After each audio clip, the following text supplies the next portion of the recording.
Isa na namang kapitan ng barangay ang nahuli sa buy-bust operation ng Philippine Drug Enforcement Agency o PDEA Region 6 nitong Martes. Isa si Kapitan Militon Buico ng Barangay Anilaw sa mga dumagdag sa listahan ng mga opisyal na nasangkot sa iligal na droga. Gagamit lang. Dugay ka nagagamit? Hindi mungkin. Drug sama lang daw, occasionally. Nakuha kay Buico ang siyam na sachet na hinihinalang shabu at ilang drug paraphernalia. Nanlaban pa raw ito sa mga otoridad ng hulihin.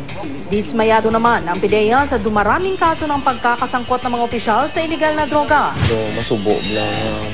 Dapat sila ganyan akong partner pag subdue ang tanan ni pag-neutralize ang tanan ni problem. Tapos sibong sila pa yung nagiging targets ko. Patuloy naman ang pagmamanman ng PDEA sa iba't ibang mga barangay.